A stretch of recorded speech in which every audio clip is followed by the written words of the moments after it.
They finally found the beautiful people.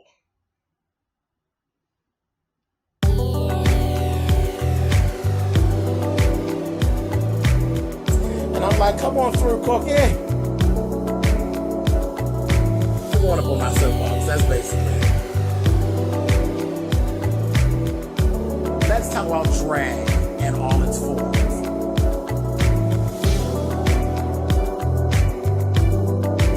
What, Cookie?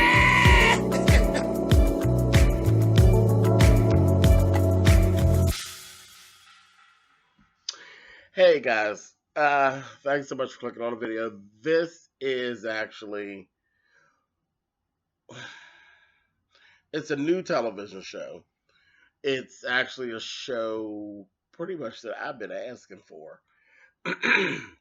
So I'm gonna start off by saying hats off to Whoopi Goldberg, because Whoopi Goldberg had a lot to do. She was very instrumental in getting this show together and getting this show on the air. The show is called Strut. So this is basically going to be my review for season 1, episode 1. Um, like I said, I've been saying where are the shows with the beautiful transsexuals, because it's always when it comes to transsexuals, um, transgender, drag queens, any of gay folk, period. It's always the over the top, the clowns, the people who the heterosexual community can get a laugh off of. Basically, is who gets shown, not the ones that are so real looking that it would possibly make mainstream folk a little nervous, which you really shouldn't be, because we are who we are, you are who you are, and that's it, and we can all actually exist. But this is what I've actually seen. It's never the real, like you've heard me say it a million times. If you follow my channel, you've heard me say it a million times. I know transsexuals that will make you drop your goddamn coffee. That they blend and they look real and you can't clock them. There are unclockable trans people who do know how to act, who don't get on TV screaming and yelling and hollering and acting a fool. They actually act like normal people, and they look like normal people, and they act normal. So this is what this whole thing with Strut for me is. Now, it just so happens that Strut is actually about the Slay model management company, and it's headed by a guy named Cece. He's the founder. It's a model agency basically, and that's kind of the of it. You know what I mean? Because when we're talking about models, most models are a little bitchy, so that came through right away. But I got to take what I could get. Okay, so I'm all in for the fact that we can see the actual pretty children, the children that are pretty, that don't look like clowns. Because every last one of these models are very, very pretty. They really are. There's actually one trans man, which is Laith, just like Faith, but with L, Laith. Beautiful, absolutely beautiful. Beautiful. She doesn't look anything like, she's a trans man, but it's just, she just looks like a boy. I mean, you can't clock her. She's not clockable. But anyway, he's not clockable. Ciao. So let's just start. Okay, so first one is Ren. Ren is Ren seems to have like a little Asian descent to her. Beautiful young child. Strange, because I swear at the beginning we saw Ren in the bed with a woman. So Ren kind of reminds me of a lesbian. So I'm like laughing. There's a lot of confusion going on here. Ren kind of reminds me of a lesbian. I'm like, and she's very much that way. She's very tomboyish, but not to the point where you would even question her. You would say, "Oh, that's a lesbian." That was the effect that I got from looking at her that she was like a lesbian. Beautiful just the same. She um has kind of been thrust into this whole modeling thing. It's kind of one of them things where somebody saw you and said, girl, you're beautiful, you should be a model. It wasn't natural for her. It's not a thing where she jumped up and said, I want to be a model. So she's really rough around her edges, and that's how we end up meeting Cassandra. Cassandra Cass is actually the assistant to Cece. So it's really her job to motivate and cultivate the models and get them where they're supposed to be. And she's like their right hand, pretty much. And she started right off, Ren is a piece of work. Ren's not on time. She doesn't have the things that she needs. We started to show off. We actually saw her and another model, Aris, actually going to a go-see. And Ren was just completely not, she just wasn't prepared. So she came across very unprofessional, but again, very young, very new to the business. Aris is the complete opposite. Aris is really my least favorite character on the show. She is a more established model. She's been modeling for years. She's modeled in and outside of the United States.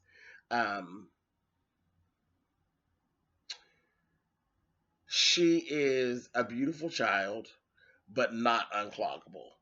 And we get into that later. She is clockable, and it's all right here. Her nose clocks her. Her nose literally reads as, for whatever reason, in the middle of her face, her nose reads boy.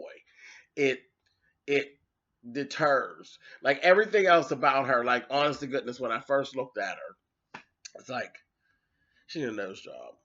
If she gets a nose job, she'll be completely unclockable.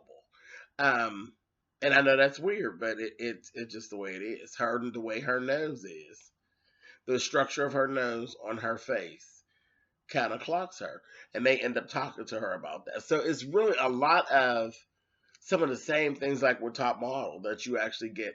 They're talking to her about cosmetic surgery. She doesn't want to have cosmetic surgery. So a lot of the model stuff, so that stuff is normal in the show. But let me just tell you about Aris. Aris is a complete and total bitch. Complete and total bitch. She has a lovely resume, but she's a bitch. Nonetheless, she is a bitch. She's no one that I would want to know. She's no one that I would ever want to hang out with. She is just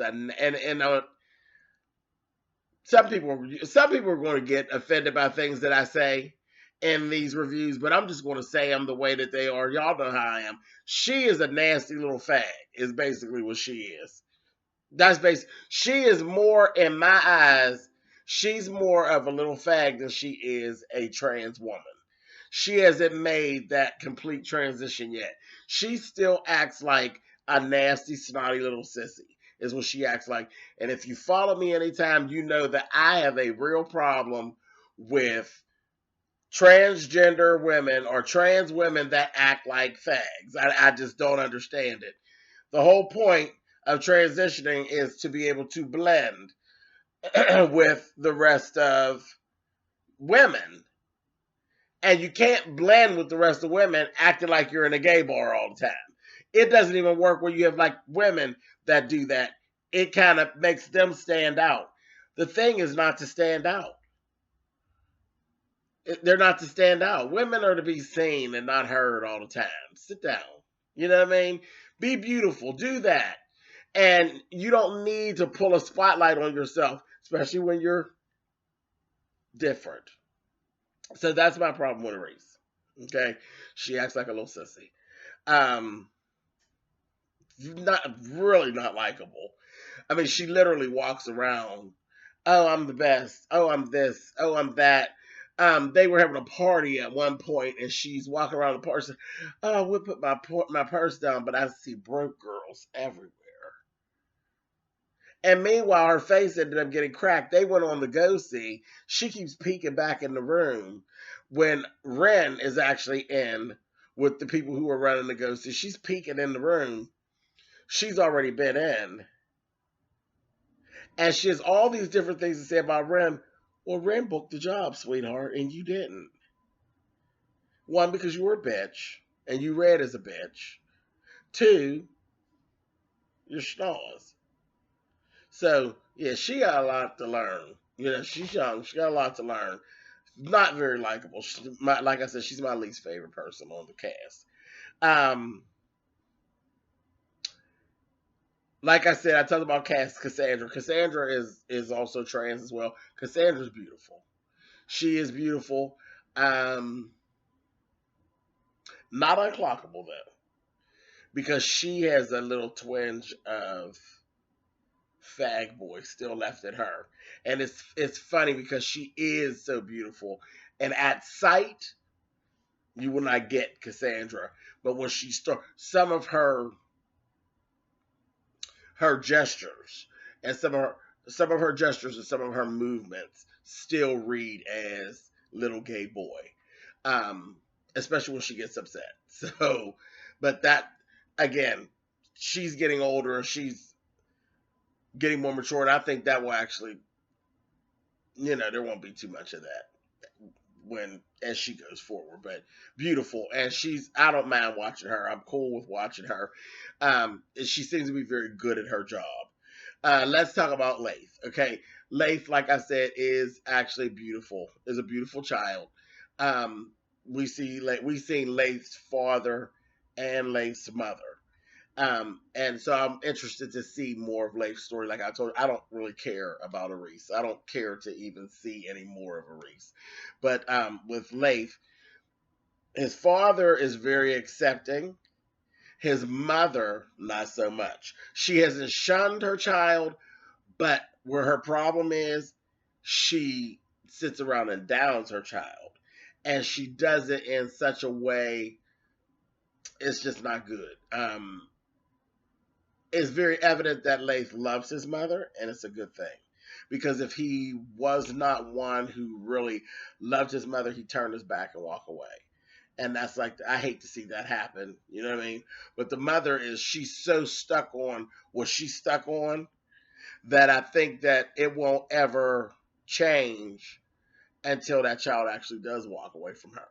Like you disrespect your child and then you allow other people to disrespect your child. Laith told a story of how he went to church and they're in church and they're pointing fingers at him and saying, "Oh, there's a demonic spirit in the church." I mean, how do you do that as a parent? How do you uphold someone treating your child that way as a parent? I just couldn't do it. I couldn't do it. And my mother doesn't agree with everything about me, but if if every time I went around my mother said something about the Bible or something about how her discontent with my life and all, I wouldn't keep going around my mother, love her or not. And y'all know I loves my mother to death, honey. But I would not accept that from her. I just wouldn't. And this is what I actually see with Laith. So it's kind of sad to watch, and kind of hard to watch, but very interesting. And you can tell, like I said, he loves his mother. And you can tell the mother loves him too, but she doesn't even realize the damage she's doing. She's young. Young mother, young. She growing up right along with the child. Still calling him by his girl name and all that. And it's like, lady, this is ridiculous. You're sitting around calling this child by calling him Ashley, and this child's running around with a six pack and muscles and a full face of facial hair. Like, that's just ridiculous. Yeah, that's ridiculous. Yeah, that's ridiculous. And at a time in my life, I would say I couldn't really understand because I'm not a parent. Sorry, I am 2 times. Got 2 little boys, and I am a parent. And no, that's ridiculous. That's ridiculous. It's ridiculous. It is disrespectful, and I wouldn't do that to my children. I wouldn't have to be. You don't have to be jumping for joy about it, but I'm not going to sit around and disrespect my children or continue saying things to my children to make them feel bad every time I'm in their presence. I'm not going to fucking do it. It's out of order. So Laith's whole thing is very interesting. The best thing that I've seen with Laith is that Laith has actually come into um, a relationship with Dominique. Dominique is another trans model who is absolutely drop dead fabulous. She's she's a brown girl. She's tall and she's beautiful. And as soon as I seen her, she reminded me of Tracy Africa, baby. She's beautiful, but she's a model, and she's of a certain age. She's older, probably a little closer to my age. I don't think she's as old as me, but she's probably getting there, probably within 5 to 7 years of what my age is. Beautiful, absolutely beautiful, absolutely unclockable. Okay, flawless. She has a husband that she's had. Her and her guy's been together for 18 years, but in that there's a whole story behind that that's very interesting, where he's basically kind of closeted still. She's not. He doesn't take her around his friends and that kind of thing. And it's funny because that's like literally they've been together for 18 years, and he's kind of closeted. So that's interesting, but not so much anymore, I guess, because they're going to be on a reality show. But anyway, so Laith has basically taken to Dominique, and Dominique is more sort of like a gay mother to her, and that I know that life. So I'm laughing. I said, that is a good thing for Laith. That's going to help Laith in the long run. That he has someone that's kind of like a mother figure, where his mother doesn't understand certain things, he'll be able to talk to Dominique. So that's a good thing. That's where the gay mother thing comes from. Anybody who doesn't understand that gay mother or that house type thing, that's where all that stuff comes into play. But anyway, her story is going to be very interesting to follow. But just seeing her, she's everything that I wanted to see on television is Miss Dominique, honey. She is fabulous. Do you understand me? Fabulous. And then we have Isis, my baby Isis. From Isis was actually on America's Next Top Model, so I've been following Isis for a while. Isis is a beautiful little child who was on America's Next Top Model, who did a very good job on America's Next Top Model. She stood in there. She was ridiculed. She was treated badly in some ways on the show, but she took it. She was young. She was very young at the time. Um, she was young at the time, and it kind of beat her down. It beat her spirit down. So that's why we kind of haven't seen her. But now she's like resurfacing, and it took some time. She had to take some time back and do some maturing, and now she's ready. And she's coming back out, and everything she's representing and that she's showing on the show, I am so here for it. But she was really good. She didn't. When they did things to her that weren't right on America's Next Top Model, she was a lady through and through. You had these girls that were on there calling her a man and a drag queen and all these little nasty things, and she didn't. She was a lady. They ended up looking very foolish because they literally were. Yes, she was a man and she was a drag and she was all of that, but y'all were a bunch of bitches, and she's the one that ended up looking like a lady at the end of the day. So I was always very proud of her with that. And on here, and I'm getting ready to wrap this up. I know I've been talking almost 20 minutes, but there was a party. There's this other model named Cassandra. Not Cassandra, I'm sorry. Claudia. Claudia's gorgeous. Absolutely gorgeous. And not unclockable. Her and Cassandra have had some past. Her ex-boyfriend hit on Cassandra, and you know how that works. So they are not, they're at odds with each other.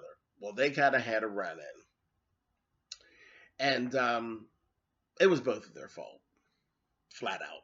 It was both of their fault. They both were being very immature, and they were both acting like fag boys. And this is why they had the blow up that they had, which is probably was good for TV. They needed something for the first episode, so I'm gonna let it slide. But yeah, they were both acting like sissies, and this is why they got into this reading match back and forth. And in femme fashion, Cassandra ended up taking her drink and throwing it into Cassandra's face.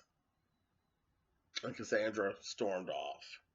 Well, all of that being said, you would think that that was the focal point of the scene.